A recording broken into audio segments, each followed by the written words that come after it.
हस्तिनापुर नगरी उस समय पूरे आर्यावर्त का एक प्रमुख केंद्र थी। वहाँ राजमहल की भव्यता, सैनिकों की शक्ति और दरबार की गरिमा देखते ही बनती थी।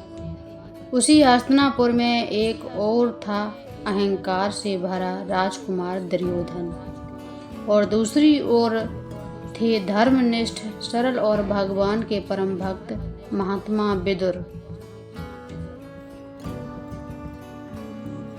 यह कथा उस समय की है जब श्री कृष्ण शांति दूत बनकर हस्तिनापुर आए थे।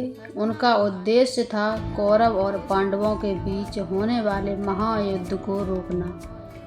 वे चाहते थे कि दोनों पक्ष शांति से समझौता कर लें और अनगिनत निर्दोष लोगों का जीवन बच जाए।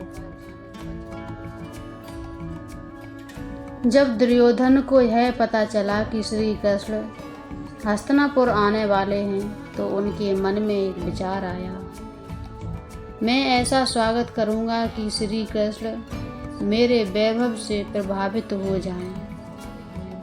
उसने अपने सेवकों को आदेश दिया, राजमहल को सजाओ, सोना चांदी के बर्तन निकालो, सबसे उत्तम भोजन तैयार करो।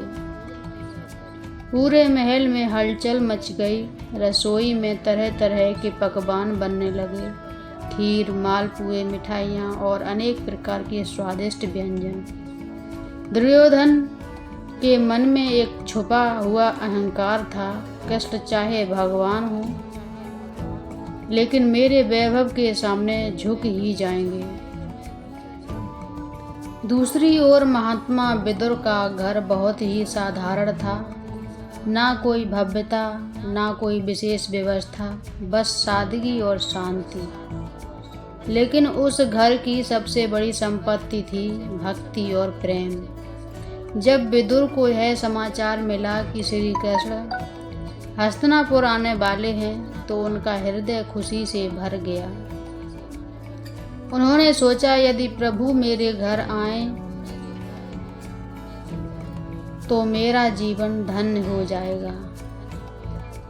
विदुर जी की पत्नी, जिन्हें हम विदुरानी कहते हैं, वे भी श्री कृष्ण की परम भक्त थी। जब उन्हें यह समाचार मिला तो वे अत्यंत प्रसन्न हो गईं। उनके पास धन नहीं था, लेकिन उनके पास एक अमूल्य चीज थी, वो था अटूट प्रेम। वे सोचने लगी, मैं प्रभु के लिए क्या बनाऊं, मेरे पास तो कुछ भी नहीं है। श्री कृष्ण हस्तिनापुर पहुँचे। जो दुर्योधन बड़े आदर के साथ उनके पास आया और बोला, प्रभु कृपया मेरे महल में पधारें, मैंने आपके लिए भव्य व्यवस्था की है। कृष्ण ने उसकी ओर देखा और शांत स्वर में कहा, दुर्योधन, मैं वहाँ भोजन नहीं करता जहाँ प्रेम नहीं होता, मैं वहाँ जाता हूँ जहाँ सच्चा स्नेह होता है। यह सुनकर दुर्योधन चौंक गया। कृष्ण सीधे महात्मा विदुर के घर की ओर चल पड़े। यह समाचार पूरे हस्तिनापुर में फैल गया। कृष्ण ने दुर्योधन का निमंत्रण ठुकरा दिया। लोग आश्चर्यचकित थे, इतना भव्य महल छोड़कर एक साधारण घर में। जब कृष्ण विदुर के घर पहुँचे तब विदुर जी घर पर नहीं थे, केवल विदुरानी ही वहाँ थी। जैसे ही उन्होंने कृष्ण को अपने द्वार पर देखा, वे भाव विभोर हो गईं। उनकी आंखों में आंसू बहने लगे।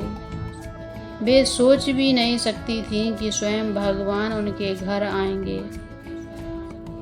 विदुरानी इतनी भावुक हो गईं कि वे भूल गईं कि उन्हें क्या करना है।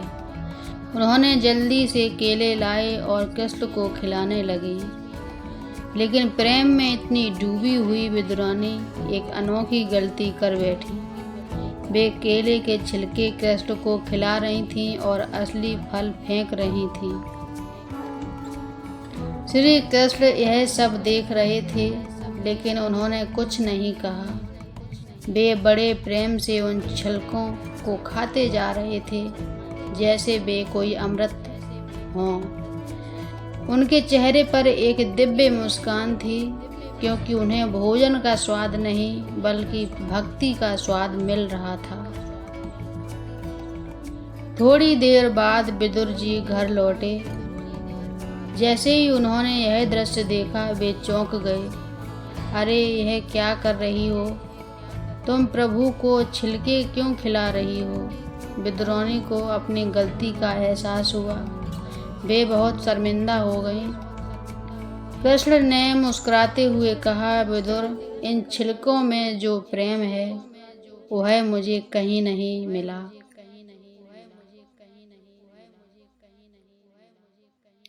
दूसरी ओर दुर्योधन अपने महल में इंतजार करता रह गया।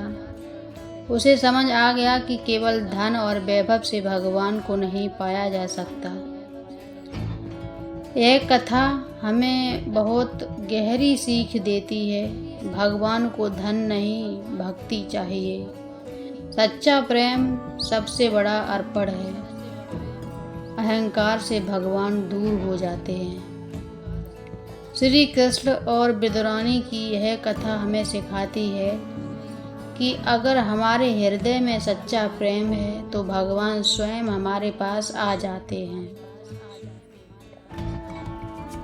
तो दोस्तों, ये थी श्री कृष्ण और विदुरानी जी की अद्भुत भक्ति कथा, जो हमें सिखाती है कि भगवान को धन दौलत नहीं बल्कि सच्चा प्रेम और भाव से सबसे प्रिय है। अगर आपको ये कथा पसंद आई हो तो वीडियो को लाइक करें, अपने दोस्तों के साथ शेयर करें और चैनल को सब्सक्राइब करना बिल्कुल ना भूलें, ताकि आप ऐसी ही और भक्ति से भरी कहानियाँ सबसे पहले देख सकें। कमेंट में ज़रूर लिखें जय श्री कृष्ण। आपका प्यार और समर्थन ही हमारी सबसे बड़ी ताकत है। जय श्री कृष्ण। मिलते हैं अगली दिव्य कथा के साथ। राधे राधे।